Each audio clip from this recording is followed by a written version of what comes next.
Welcome to another edition of Crash Course today.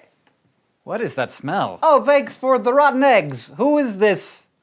Why are we doing this? I mean, are we going to be using this to illustrate some kind of scientific principle? Because we probably could have, used, some lilacs or something that wasn't egg. So, we're saying, I can smell it when I'm this close, but if I were farther away, I couldn't smell it. Now, eggs produce hydrogen sulfide when they start to go bad, which smells like sulfur. That's what we think of when we think of the sulfur smell. It takes time for the molecules of hydrogen sulfide to make their way to my nose, because obviously gases don't travel from one place to another instantly. It takes some time, since as we've learned over the past couple of weeks, gases have real-life constraints on how they move here in the non-ideal world. These are the rules that determine, say, how fast a leaking tire goes flat, or why helium balloons don't last forever, and of course, how, where, and when we smell stuff. One key to understanding the behavior of a gas is its velocity, that is, the speed and direction that it moves, and that depends on a few important physical factors. You ready to learn more? Let's do it. The smell is coming from the eggs, isn't it?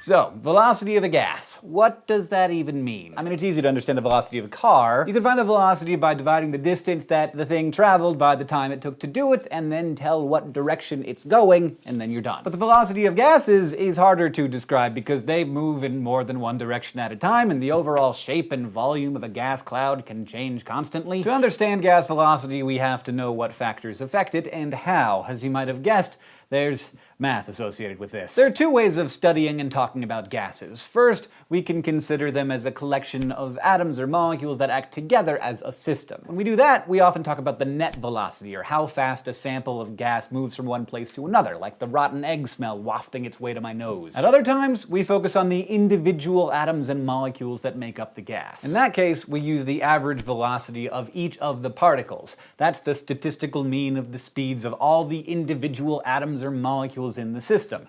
There are always faster ones and slower ones, but it all evens out in the mean. The net velocity of a gas in any one direction will always be lower than the average velocity of its molecules, because the overall motion of the gas is hindered by collisions among the individual particles. As with most things in chemistry and also in life, how a gas moves is more complex than it at first appears. The individual particles in a gas never move at exactly the same speed or direction for very long. Instead, they bounce around like crazy, bumping into the walls of the container and each other over and over. It's sort of like a group of kids in a hallway. They may be moving fast individually, but they bounce around a lot and get sidetracked. They always make it to the lunchroom eventually, but the group's overall speed is lower than the speed of any individual kid. So, what makes a gas move faster or slower? Well, we already know that gas atoms and molecules move faster when the temperature increases. We can understand why that happens by remembering what temperature actually is. Temperature is a property of matter that is proportional to the average or mean kinetic energy of all the atoms or molecules in the system. We sometimes think of temperature merely in terms of measuring hotness.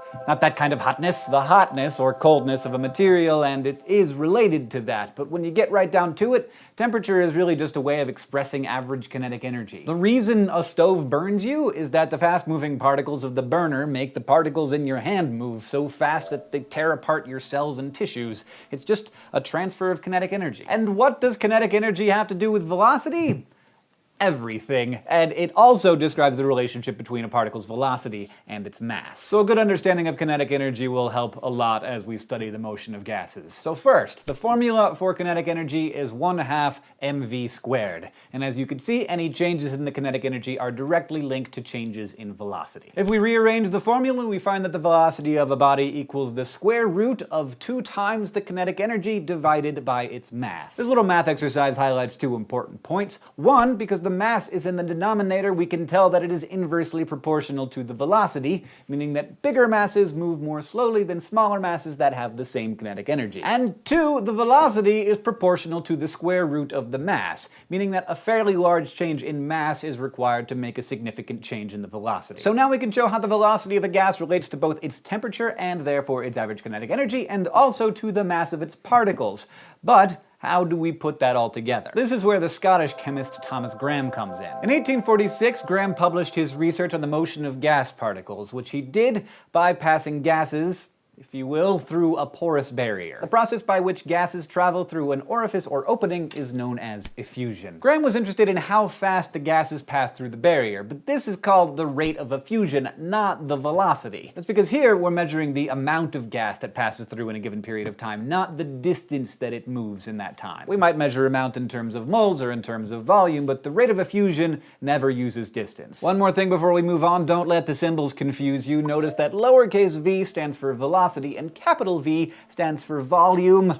The perils of symbols. Thomas Graham measured the rates of effusion for various gases, and his results fit perfectly with what we already know. The more massive a gas is, the more slowly it moves. From his observations, Graham developed a formula, now known as Graham's law of effusion, for comparing the rates of effusion of different gases. It states, under identical conditions, the ratio of the rate of effusion of gas A to the rate of effusion of gas B is equal to the ratio of the square root of the molar mass of gas B to the square root of the molar mass of gas A. It is a mouthful, but it really just confirms what we deduced earlier. The rate of motion of a gas is inversely proportional to the square root of its mass. For example, if it takes 4.5 minutes for 1.0 liter of helium to effuse through a porous barrier, how long will it take for 1.0 liter of chlorine to effuse under identical conditions? All we need to figure it out is Graham's law. Let's make the helium gas A and chlorine will be our gas B. First, we have to find helium's rate of effusion. In this case, we're using volumes with a capital V. So for helium, 1.0 liter in 4.5 minutes gives a rate of 0.22 liters per minute. So we plug that into the main formula. Chlorine gas has a molar mass of 2 times that of atomic chlorine, 35.5 times 2 equals 70.9, and helium's molar mass is 4.00.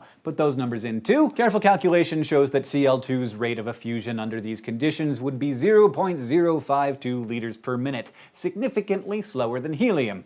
This, of course, is reasonable because Cl2 is much more massive than helium. Graham mainly studied gases passing through orifices in a barrier, but gases aren't usually trapped with an orifice and a barrier. They are usually able to just move freely. So how do we study their motion under those conditions? When gases are allowed to move freely, they tend to move from regions of high concentration to regions of low concentration. In a sense, they move away from places where they're crowded and toward places where they have a little bit more elbow room. The difference in concentration between 2 points is called a concentration gradient, and it's kind of like a hill that matter rolls down, always moving from high to low. Gases spread out like that until they've dispersed evenly throughout the available space. This process is called diffusion. Now, it's important to keep in mind that the particles in a gas don't work together somehow to move in a specific direction. Remember those kids making their way down the hall? They all know where the lunchroom is, and they're hungry, so even though there are a lot of distractions, they move purposely toward their destination. Gases, on the other hand, only appear to move in a specific direction. It's really just random collisions pushing the molecules apart, thus making them spread out in every direction. In other words, the gross eggy gas that I smelled earlier didn't travel just toward my nose. Its particles spread out in every direction from the eggs,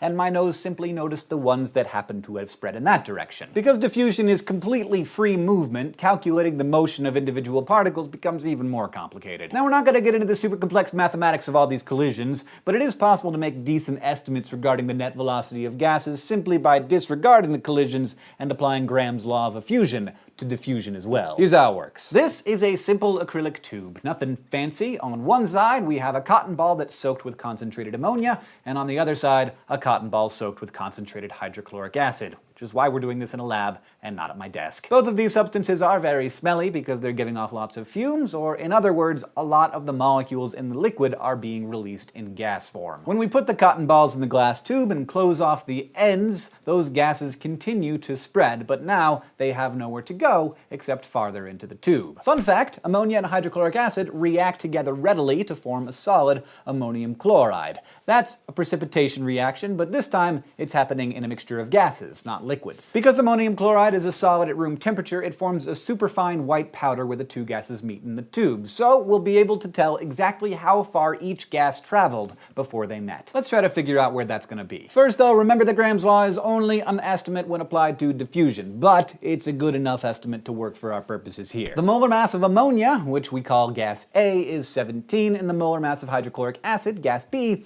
is 36. If we plug those into Graham's law and set hydrochloric acid's rate of diffusion as 1.0, since we're only looking for a ratio here, we'll find that ammonia's rate of diffusion will be about 1.5 times as fast as that of hydrochloric acid. That means that the ammonium chloride should form about 3/5 of the way down the tube from the NH3 and about 2/5 of the way down from the HCl. And there it is. See that white cloud? That's the ammonium chloride powder forming. It'll eventually settle on the glass, but it's so fine that even the tiny currents that occur as the two gases mix are enough to toss it around a little. The ammonia has indeed moved through about 3/5 of the tube, meanwhile the hydrochloric acid has only traveled through about 2/5 of the tube. So we've proven now that Graham's law, as an estimate at least, works. The distances that the two gases traveled were indeed proportional to their molar masses.